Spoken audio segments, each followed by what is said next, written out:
আপনি জানেন কি দেহে প্রাণের সঞ্চার হয় কিভাবে? মানবদেহে প্রাণের সঞ্চার বা রূহ প্রবেশ একটি গভীর আধ্যাত্মিক ও বৈজ্ঞানিক বিষয়।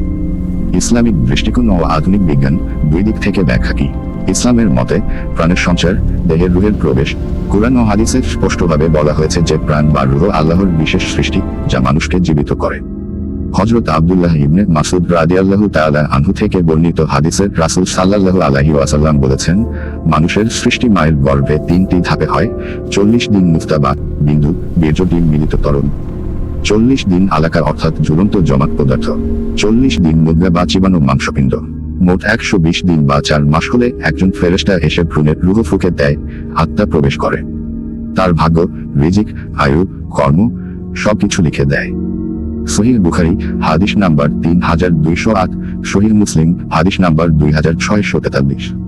কুরআনে আল্লাহ বলেন, তারপর আমি তাকে আরেক ভিন্ন সৃষ্টি করলাম, রূহ প্রদান করলাম। অতএব মহান আল্লাহ, যিনি উত্তম সৃষ্টিকারী। সূরা মুমিনুন আয়াত 14। হ্যাঁ, আয়াত বলছে শরীর তৈরির পরে একটি ভিন্ন সত্তা দেওয়া হয়, একটাই রূহ। এখন প্রশ্ন, রূহ কোথা থেকে আসে? এক হাদিসে আছে, রূহকে আল্লাহ সৃষ্টি করেছেন এবং তা তার আদেশ আছে। রূহের প্রকৃতি মানুষ কখনো পুরোপুরি বুঝতে পারবে না। আল্লাহ বলেন, তারা তোমাকে রূহ সম্পর্কে জিজ্ঞাসা করে, বলো, রূহ আমার প্রভুর আদেশের বিষয়। তোমাদের জ্ঞান খুব সামান্য। সূরা ইসরা আয়াত 85। প্রাণ বা জীবন কিভাবে শুরু হয়?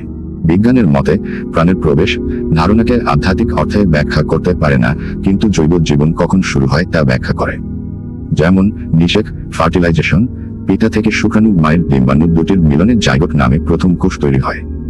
এই কোষে ভবিষ্যৎ শিশুর সম্পূর্ণ জেনেটিক কোড, ডিএনএ থাকে। এরপর কয়েক ঘন্টার মধ্যেই কোষ বিভাজন শুরু হয়। 5 থেকে 7 দিনে ব্লাস্টোসিস্ট তৈরি হয়। 14 দিন পরে প্রাথমিক স্নায়ুতন্ত্র গঠনের সূচনা। বিজ্ঞানের হিসেবে প্রায় 21 থেকে 22 দিনে ভ্রূণের হৃদস্পন্দন শুরু হয়। এটি জীবনের প্রথম জৈবিক সক্রিয়তা। এরপর 8 থেকে 12 সপ্তাহে স্নায়ুযন্ত্র, চোখ, কিডনি, অঙ্গ প্রত্যঙ্গ তৈরি হতে শুরু করে। 4 মাসে শিশু নড়াচড়া করা যায়। বিজ্ঞান বলে 4 মাসে ভ্রূণ সম্পূর্ণ সচল, স্নায়ুতন্ত্র যথেষ্ট উন্নত। ইসলাম বলে ঠিক তখনই রূহ প্রবেশ করে। ইসলাম ও বিজ্ঞানের দুটোর টাইমিং পরস্পর চমৎকারভাবে মিলে যায়।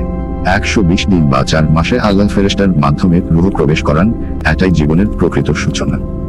সুবহানাল্লাহ। প্রিয় দর্শক, ভিডিওটি ভালো লাগলেই লাইক দিয়ে সাবস্ক্রাইবও করুন। ধন্যবাদ।